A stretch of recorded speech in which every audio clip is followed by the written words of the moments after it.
Minecraft is a game that has, since nearly the very beginning, been obsessed with a forgotten past. From the giant brick pyramids of InfDev to desert temples, ocean monuments, and end cities, the game seems to constantly be hinting that you are not the first person to venture into this world. The Nether updates serve to further cement this idea with the addition of Bastion remnants and ancient debris, which undeniably point toward the existence of a lost civilization in Minecraft. Fortunately, this is an idea that Mojang has continued to build on with the later additions of the Ancient City and the Wild update, as well as the majority of the Trails and Tales update focusing on the deep past. Trail ruins structures, the archaeology system, and the Sniffer all represent this increased interest in the past. Unfortunately, I believe that players may all too easily forget the weight of history as they play, slowly turning this world that once belonged to the ancients into their own personal paradise. Progression in the base game is quick, allowing for little appreciation of the genuine survival aspects of the game, or the hardships surely endured by those who came before. With my previous mod, I intended to make the later game more difficult by providing near unbeatable challenges that even almighty Netherite could only do so little against. This time I took my focus back to the beginning, to the early game that is so frequently forgotten about after the first night. Lots of videos that have come out recently talk about how one way to enjoy Minecraft again is to take time to appreciate each stage of gameplay, and I personally agree with this sentiment. However, what I still feel like Minecraft is missing is a feeling of helplessness in the face of a vast and unknowable world. And even if you are only limited to wood or stone tools, the challenges of survival rarely encroach into your cozy home. Maybe I'm biased, but when I see all these ancient monuments and stand before them with wooden pickaxe in hand, I can only think of what it might be like to return to the lost world that Minecraft orbits, to a time when everything wasn't already domesticated and ready for the taking. With this new mod I've put together, I wanted to bring players back to the dawn of man, creating a world as harsh and unforgiving as that faced by our real-world ancestors. However, I didn't want to make just another mod where you can't punch trees. No, I wanted an all-new experience that builds on top of the base gameplay loop without interfering with it. Well, without interfering too much. My approach to accomplishing this goal focused on the personal choice of the player, which is supported by in-game incentives. If you want to simply treat my mod as another animal mod, then that's perfectly allowed, but in exchange for engaging with its material, you will open up all new experiences with the early game that are certain to reinvigorate your gameplay. With all that out of the way, let's actually get into it. Welcome to Cenozoic Nightmare. When you first enter your world with this mod installed, you'll quickly notice that you are now the proud owner of an ancient manuscript. I don't recommend losing it, as it's your key to everything the mod has to offer. If you've spawned in a cold or temperate biome, you'll also quickly notice that you are not alone, as Cenozoic Nightmare adds a number of prehistoric creatures to your world. If you're lucky, the distant movement you see is merely a lone woolly mammoth wandering beneath the trees. Don't approach too quickly, though, for you might just wake up a sleeping Smilodon or stumble upon a pack of hungry Hyenodons. And you might not want to get too close to that mammoth either, unless you're interested in getting thrown. Actually, the smart thing to do might be to build that little dirt hut that you haven't made in years, and hunker down until you've had a chance to read some of the ancient manuscript. Looking into this piece of text, it seems like you've got a couple of things to worry about, and the big one is the Hunter's Challenge, which is the mod's name for the group of quest lines that it centers on. Of course, you can skip the quests if you want, but I'm going to assume that you're determined to see this through. Once you've obtained iron in any form, you'll be invalidated from completing quests, so you're going to be working with some pretty basic stuff for a while. This is the Stone Age, after all.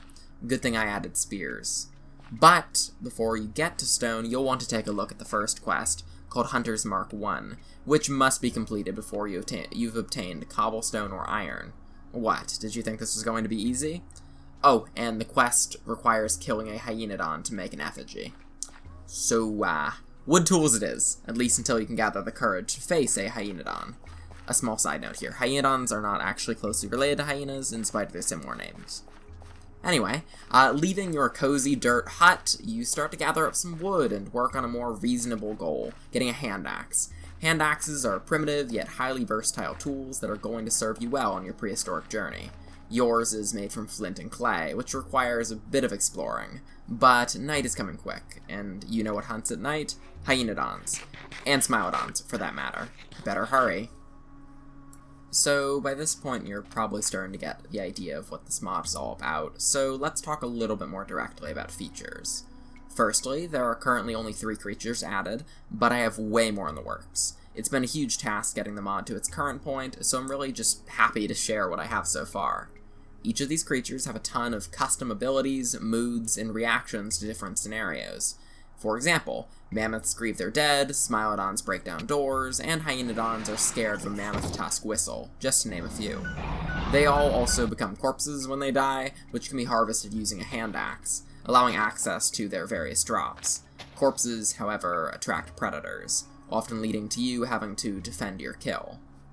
Something else to keep in mind when playing with the mod is that if you want to complete all the Hunter's quests, you won't be able to farm until after you've completed Hunter's Mark II, which requires You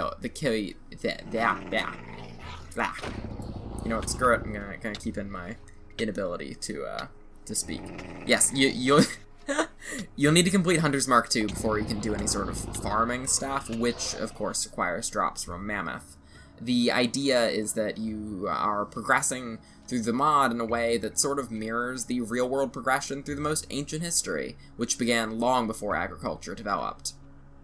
Of course, the quests are ultimately optional, and it won't, directly bar you from farming or whatever, but most of the mod's content is locked behind them, so it's a trade-off.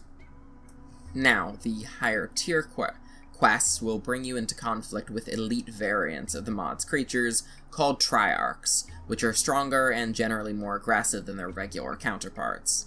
There is also so far one Arc variant as well, which is incredibly rare, and it comes in the form of the white Smilodon, but I won't spoil exactly what its specialty is. Moving on from that, Cenozoic Nightmare also adds a peculiar disease known simply as the Mind Rot, which can rarely be caught by touching tar and tar pits. Tar, in and of itself, is a useful material that you can harvest, but I'll leave that for you to discover on your own. Getting back to the Mind Rot, it is a contagious disease, which can rapidly spread between living organisms, damaging them in a way akin to a slow wither. Base game creatures are partially immune and will simply wither if not cured, but Cenozoic creatures will be driven mad, insatiably attacking their own kind and spreading the disease in the process. The bodies left behind will also serve as further beacons of disease unless destroyed.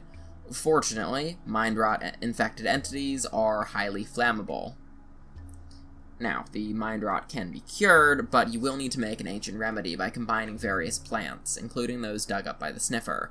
This remedy can be packed into snowballs to be quickly administered to animals, but it won't immediately get rid of the Mind Rot. Instead, it will make the disease no longer contagious for that entity, meaning that you may have to intervene to keep it from succumbing. But hey, at least it won't get anything else sick. Oh, and also, you can turn the Ancient Remedy into an Ancient Amnestic, which will wipe all of your current advancements if you consume it. And that can be used if you've already gotten Iron and you want to go back and complete quests. However, it will also wipe out any currently completed quests, and some do require being completed in order. So, again, it's a trade-off. Anyway, that's the mod so far. If people are interested in a deep dive into the smaller aspects, such as the historical relevance of various tools and items, I'd be happy to do more, but I think that the in-game guidebook does a pretty good job of covering that. I am also fully open to suggestions for anything that you think I should add. Do let me know if you want to see me attempt to beat this mod.